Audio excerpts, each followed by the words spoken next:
ठीक है, वैसे तो हमारी गुड मॉर्निंग हो गई थी, लेकिन कोई बात नहीं, हम दोबारा कर लेते हैं।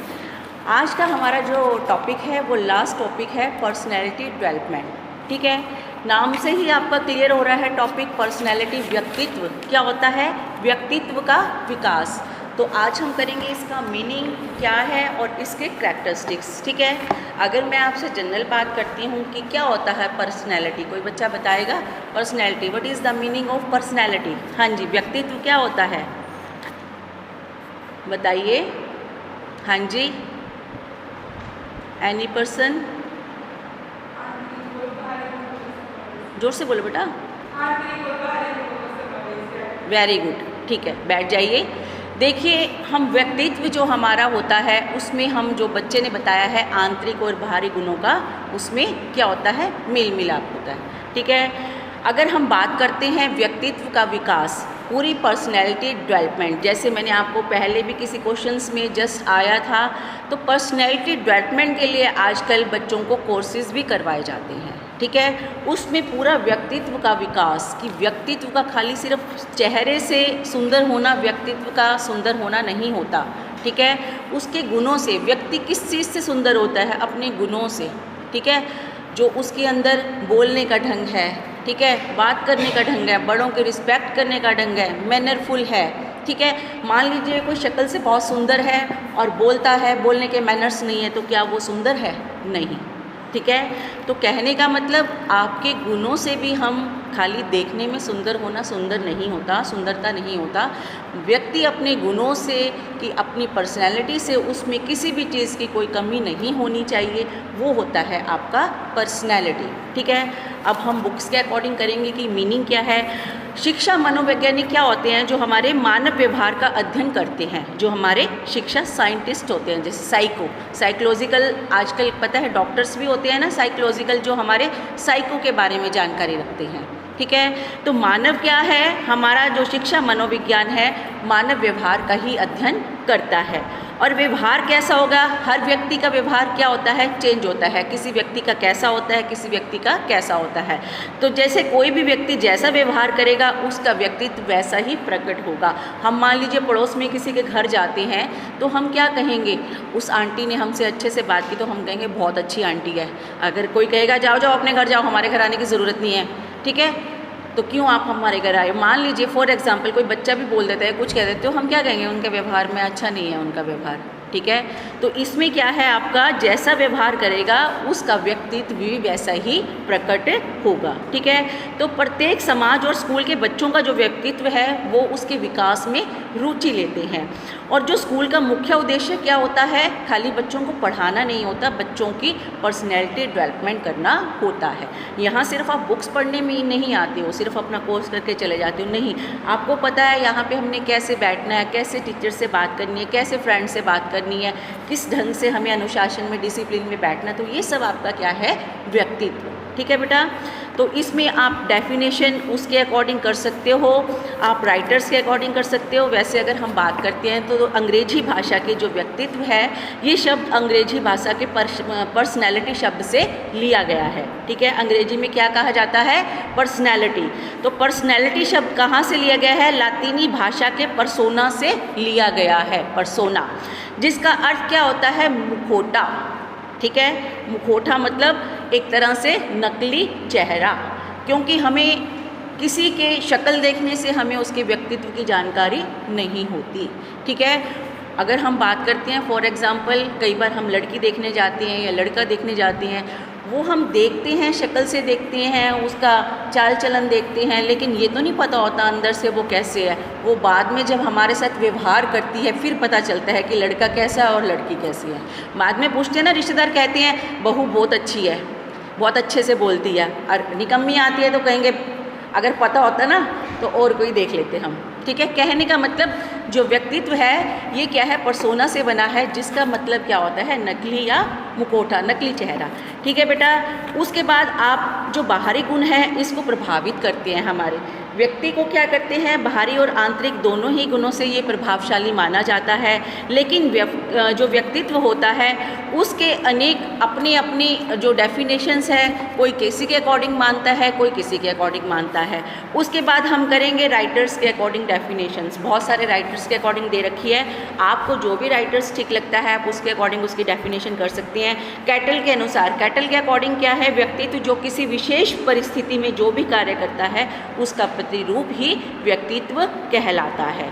ठीक है। Personality is the permits of predictions of what a person will do in A given situation. Next है आपका वॉरेन के अकॉर्डिंग। वॉरेन क्या कहता है, व्यक्तित्व विकास की किसी भी अवस्था में संपूर्ण मानसिक संगठन है। तो वो डेफिनेशन व्यक्तित्व के अकॉर्डिंग कही गई है। और भी राइटर्स के अकॉर्डिंग है, बोरिंग के अकॉर्डिंग है, रेक्सरॉड के अकॉर्डिंग है, जो भी आप करना चाहो, दो डेफिनेशन अच्छे से याद कर लीजिएगा। ठीक है बेटा। उसके बाद है कैरेक्टरिस्टिक्स ऑफ पर्सनैलिटी, व्यक्तित्व की विशेषताएं। देखिए विशेषताएं क्या होता है उसके बारे में अच्छी चीज़ें कि क्या क्या इसके अंदर विशेष है। अब मैं कहूँगी बहुत अच्छे बच्चे हैं, मुझे मान लीजिए सर पूछेंगे भी ऐसा क्या है, तो मैं आप लोगों में बताऊंगी कि विशेष क्या है। अच्छी क्लास है, जब टीचर्स पढ़ाते हैं तो चुपचाप बैठते हैं, ध्यान से क्वेश्चन सुनते हैं, जब इनसे आंसर पूछे जाते हैं तो वो बताते हैं, सभी गर्ल्स क्या हैं, मैनरफुल हैं। तो ये सब क्या है, आपकी विशेषताएं होगी है। ऐसे ही पर्सनैलिटी डेवलपमेंट की क्या क्या विशेषताएं हैं उसके बारे में हम बात करेंगे। तो सबसे पहले पर्सनैलिटी इज़ डायनेमिक। व्यक्तित्व क्या होता है, गतिशील होता है। गतिशील का मतलब चलते रहना, ठीक है, गति करना, चेंज होते रहना। तो व्यक्तित्व को गतिशील माना जाता है क्योंकि जन्म से लेकर मृत्यु तक व्यक्तित्व जो संबंधी गुण होते हैं उनमें क्या आता रहता है, परिवर्तन आता रहता है। कई बार क्या होता है, कई लोग स्टार्टिंग में नेचर से अच्छे नहीं होते, ठीक है, वो थोड़ा सा रूडली बोलते हैं, बाद में उनका नेचर चेंज भी हो जाता है। कई बार क्या होता है, हमें कोई बड़ा समझाता है तो हम अपने व्यूज़ को चेंज कर लेते हैं, होता है ना बेटा। तो क्या है, उसके व्यूज़ चेंज भी हो सकते हैं। तो इसका मतलब जो व्यक्तित्व संबंधी गुण है उनमें परिवर्तन होता रहता है। ठीक है। तो समायोजन में जो एडजस्टमेंट करने में जो सफलता प्राप्त करने के लिए ये परिवर्तन आवश्यक भी होते हैं, क्योंकि हम सोसाइटी के साथ एडजस्टमेंट, ऐसा तो नहीं है कि लड़ लड़ा के हम एडजस्टमेंट करेंगे, नहीं, हमें एक दूसरे के साथ एडजस्टमेंट कैसे करनी होती है, सोसाइटी के साथ अपने अच्छे व्यक्तित्व के द्वारा, सबसे प्यार से बोल के, सभी के साथ एक जैसे व्यवहार, अच्छा व्यवहार करके। किसी के साथ गलत व्यवहार करेंगे तो वो क्या हमारे साथ रखिएगा सोसाइटी में, नहीं रखता। ठीक है। तो इसलिए हमें अपने व्यवहार को, अगर हमारा व्यवहार गलत है तो उसको चेंज करना चाहिए, ताकि हम सोसाइटी के साथ क्या कर सकें, मेल मिलाप रख सकें। और इस दृष्टि से व्यक्तित्व क्या है, गतिशील है। ठीक है बेटा। सेकंड पॉइंट है पर्सनैलिटी इज सेल्फ कंसिस्टेंस, कि व्यक्तित्व क्या है, आत्म चेतना। इसमें आत्म चेतना का मतलब क्या है, स्वयं का ज्ञान। ठीक है। कॉन्सियसनेस है, हर व्यक्ति में आत्म चेतना अवश्य होती है। अपना ज्ञान सभी व्यक्तियों में होता है। ठीक है। तो आत्म चेतना उसके व्यक्तित्व की क्या है, विशेषता है, उसकी पर्सनालिटी है। वास्तविकता में तो जब व्यक्ति में आत्म चेतना जैसी जो वस्तु होती है जब घर करने लग जाती है, कहने का मतलब उसके अंदर अपना स्वयं का जो ज्ञान हो जाता है, उसके व्यक्तित्व का अस्तित्व फिर हमारे सामने आता है। ठीक है। तो कई लोग क्या है, बड़े ज्ञान की बातें करते हैं। अब हमारे बहुत सारे ऐसे चैनल हैं, संस्कार हैं, ठीक है, और भी ऐसे चैनल हैं जिसमें दिव्य दर्शन, जिसमें हमारे जो कई मतलब विख्यात हमारे पंडित हैं वो अपने ज्ञान का प्रसार करते हैं। तो ऐसे ही आत्म चेतना से अभिप्राय है कि स्वयं का ज्ञान। बच्चों में क्या होता है, कई बार आत्म चेतना का अभाव भी होता है। छोटे बच्चों में क्या होता है, स्वयं का ज्ञान नहीं होता, जैसे बड़े कहते हैं वो उसके अकॉर्डिंग ही कार्य करते हैं। लेकिन जब वो बड़े हो जाते हैं तो उनके अंदर भी आत्म चेतना का ज्ञान उत्पन्न हो जाता है। ठीक है बेटा, समझ गए। थर्ड है आपका यूनिकनेस, अनुपमता। इसमें क्या होता है आपका कि जो व्यक्ति होता है, हर व्यक्ति क्या होता है, विशिष्ट होता है अपने आप में। ठीक है। ऐसा नहीं है कि कोई भी व्यक्ति, कहते हैं ना, कई बार हमारे मन में फीलिंग होती है हमें तो सब डांटते रहते हैं, हमारी तो कोई वैल्यू नहीं है, हमें तो भगवान ने वैसे ही बनाया है। नहीं, हर बंदे के अंदर कोई ना कोई ज़रूर कोई गुण छुपा होता है। ठीक है। कई व्यक्ति किसी चीज़ में माहिर होते हैं, कोई व्यक्ति किसी चीज़ में माहिर होते हैं। तो इसमें यही बताया गया है कि जो हमारा व्यक्तित्व होता है उसमें अनुपमा या विशिष्ट गुण होते हैं। हर व्यक्ति अपने ही ढंग का होता है, ठीक है, और उसके अंदर कोई ना कोई क्या होता है, गुण अवश्य होते हैं। अगर हम दो व्यक्तियों की बात करते हैं तो दो व्यक्ति क्या है, समाज में अलग अलग अपना रूप धारण रखते हैं, ठीक है। तो दो व्यक्ति चाहे वे क्या हैं, एक जैसे मतलब भाई बहन हैं, ठीक है, कज़न्स हैं, लेकिन फिर भी क्या है, वो समान व्यवहार नहीं रखते, उनका व्यवहार हमेशा चेंज होगा। अब आप सब बैठे हैं क्लास में, अब मैं कहूँ कि सेम है सबका व्यवहार, आप कहोगे नहीं मैडम मुझे इसका अलग है, आपका अलग है, किसी का नेचर हंसमुख है, किसी का कोई होता है कि ज़्यादा बातें नहीं करता, कोई हंसता है ज़्यादा, कोई चुपचाप सीरियस होकर बैठा रहता है। तो सबका क्या होता है, एक जैसा नेचर नहीं होता। तो हर व्यक्ति के व्यक्तित्व में कुछ ना कुछ विशिष्ट, अनुपमा मतलब क्या होता है, विशिष्ट जरूर होता है, ठीक है, यूनिक जिसको हम बोलते हैं यूनिक। तो हर व्यक्ति अपने ढंग से क्या करता है, एडजस्टमेंट करता है समाज के साथ, अर्थात हर व्यक्ति के एडजस्टमेंट की अपनी अलग ही विशेषता होती है, ठीक है बेटा। आगे है आपका गोल डायरेक्टेड, लक्ष्य निर्देशित। हर व्यक्ति में क्या होता है, अपना लक्ष्य, अपना व्यवहार में जो लक्ष्य है उसकी भूमिका महत्वपूर्ण होती है। हर व्यक्ति अपना लक्ष्य पूरा करना चाहता है, सही है ना। तो हर व्यक्ति क्या होता है, व्यक्तित्व में किसी न किसी लक्ष्य को निर्धारित करता है। अब आप लोगों ने क्या ये निर्धारित किया हुआ है, टीचर बनना, ठीक है, चाहे वो गवर्नमेंट टीचर बनिए चाहे वो प्राइवेट टीचर बनिए। अब आपका लक्ष्य ऐसा तो नहीं है कि डॉक्टर बन जाओगे इसके बाद, ठीक है, डॉक्टर तो बन जाओगे लेकिन वो एजुकेशन में ही डॉक्टर बनोगे आप। अगर आप पीएचडी कर लेते हो तो आप एजुकेशन में ही डॉक्टरेट बन जाओगे, लेकिन ऐसा तो नहीं है वो इंजेक्शन लगाने वाले डॉक्टर बन जाओगे, आप बीएड कर रहे हो। तो इसलिए आप लोगों का लक्ष्य क्या है, टीचर बनना, ठीक है बेटा। तो हर कोई अपना लक्ष्य निर्धारित कर लेता है, प्रत्येक व्यक्ति को किसी न किसी लक्ष्य को अर्जित करना पड़ता है, और हर व्यक्ति जो है अपने अर्जित करने के लक्ष्य को उसके मतलब प्रयास करता रहता है, जो उसको लक्ष्य प्राप्त करना होता है। आगे है आपकी सोशलिटी, सामाजिकता। इसमें क्या होता है, जो व्यक्ति सामाजिक होते हैं, क्या बात कोई दिक्कत है क्या, है बोलिए। जिन बच्चों का मन नहीं है वो प्लीज़ क्लास से अगर जाना चाहें तो जा सकते हैं। मेरे यहाँ क्लास में वही बच्चे बैठे हैं जिनका पढ़ने में इंटरेस्ट है और जो टॉपिक को अच्छे से सुनना चाहते हैं। जो नहीं पढ़ना चाहते हैं, नहीं सुनना चाहते हैं, कोई बात नहीं, आप जा सकते हो, मेरे लिए कोई दिक्कत नहीं है। हाँ जी, सोशल एबिलिटी, सामाजिकता। सामाजिकता अभी व्यक्ति के जो व्यक्तित्व है उसका एक महत्वपूर्ण गुण होता है, ठीक है। व्यक्तित्व के निर्माण में समाज का क्या है, बड़ा योगदान होता है। आप समाज को नकार नहीं सकते, क्योंकि समाज में रहकर ही प्राणी समाज का विकास करता है। समाज से अलग रहकर प्राणी अपना विकास नहीं कर सकता, ठीक है ना बेटा। तो क्या है, जो व्यक्ति आत्म चेतना के साथ साथ सामाजिक चेतना के अंदर भी एडजस्टमेंट करता है, वो क्या होता है, हर व्यक्ति के साथ उसकी एडजस्टमेंट रहती है।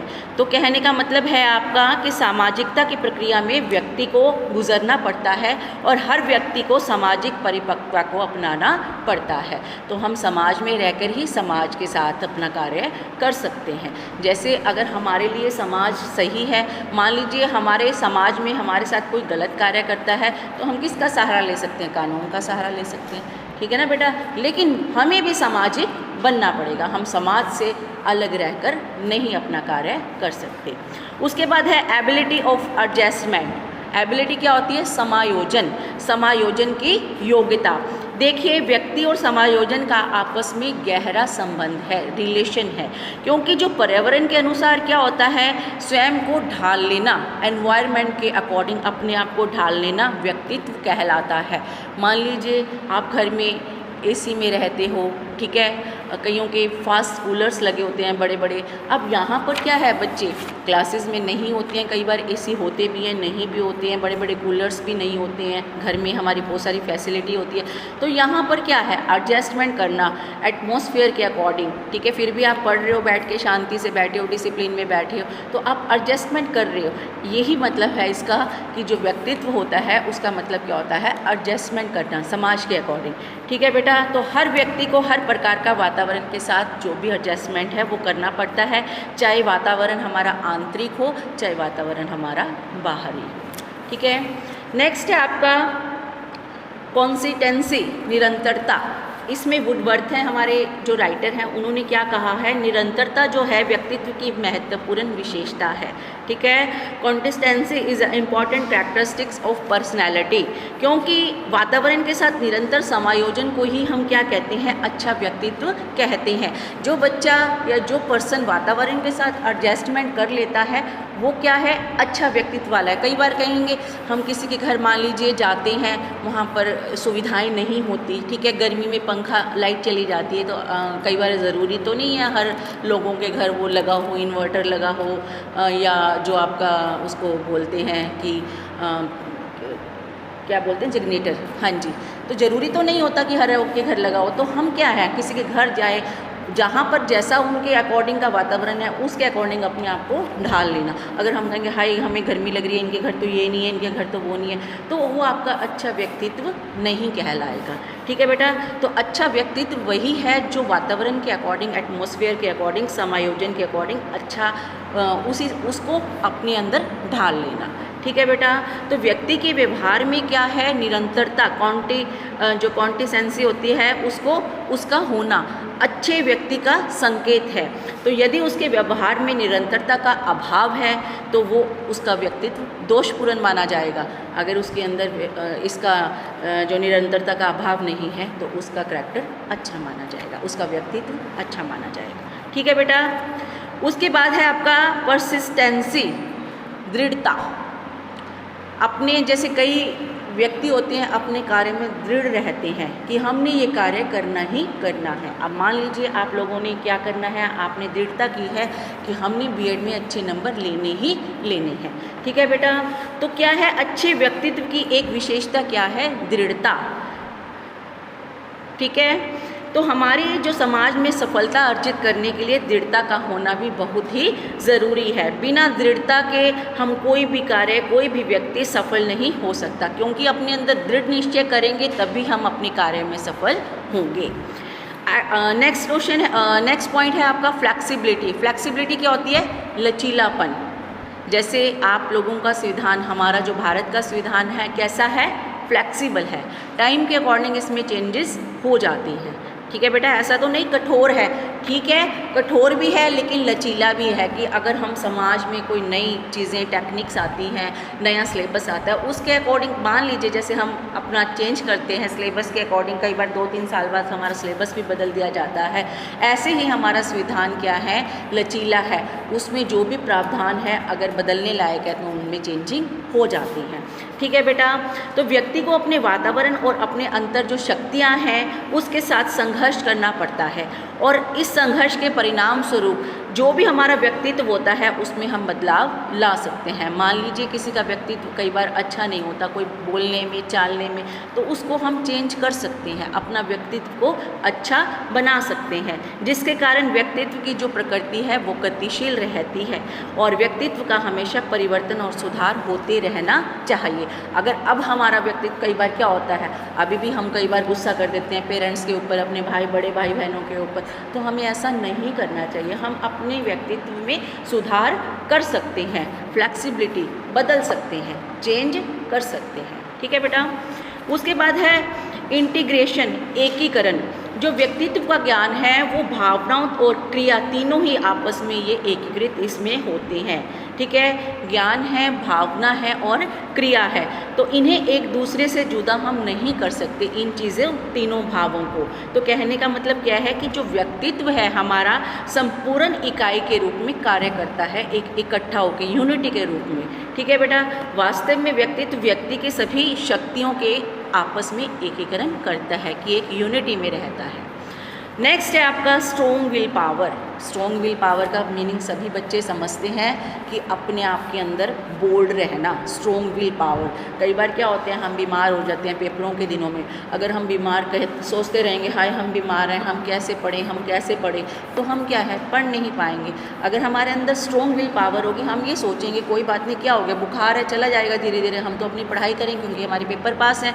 तो हमारे अंदर स्ट्रॉन्ग विल पावर होनी चाहिए, जिससे हमारा क्या होता है, जो कार्य है उसमें हम सफल हो सकें। ठीक है, तो हर व्यक्ति में अपनी इच्छा शक्ति होती है, अपनी इच्छा के अकॉर्डिंग स्ट्रॉन्ग विल पावर आती है। अब मैं कहूँ बेटा आप ढीले हो रहे हो, आपकी तबीयत ठीक नहीं है, कोई बात नहीं, आप क्वेश्चन रहने दो, आपको नहीं मैडम मैं कर सकती हूँ, कोई बात नहीं, मैंने दवाई ले ली है, तो उसके बाद क्या है, आपकी इच्छा शक्ति है। आपकी इच्छा शक्ति जैसे आपको कहेगी आप वैसा ही करोगे। ठीक है बेटा, तो इसमें क्या है, जिसे व्यक्तित्व का एक आवश्यक अंग माना जाता है स्ट्रॉन्ग विल पावर को। तो जीवन की कठिनाइयाँ होती हैं, हमें कई बार क्या होता है, परिस्थितियाँ ऐसी होती हैं जिसे हमें अपनी इच्छा शक्ति के साथ अपनी महत्वपूर्ण भूमिका निभानी पड़ती है। ठीक है, तो यदि किसी व्यक्ति में इच्छा शक्ति का अभाव है तो उस पर क्या है, उसका व्यक्तित्व भी प्रभावित होता है। अगर उसके अंदर विल पावर स्ट्रॉन्ग है तो उसका व्यक्तित्व अच्छा होगा, अगर नहीं है तो उसका व्यक्तित्व उससे प्रभावित होगा। नेक्स्ट एंड लास्ट पॉइंट है आपका साइकोफिजिकल, मनोदैहिक जिसको बोलते हैं। हिंदी में इसका मतलब क्या है, मानसिक और शारीरिक। ठीक है, साइको फिजिकल का मतलब है मानसिक और शारीरिक, कि व्यक्तित्व के मन में जो मन होता है और शरीर होता है उन दोनों रूपों में घनिष्ठ संबंध है, एक दूसरे से संगठित होते हैं। हमारा जो मेंटली और फिज़िकली हम एक दूसरे से क्या है, जुड़े हुए हैं। कई बार क्या होता है, अगर हम फिज़िकली बीमार हो जाते हैं, मान लीजिए हमारे चोट लग जाती है, तो हम क्या होते हैं, मेंटली भी अपसेट हो जाते हैं।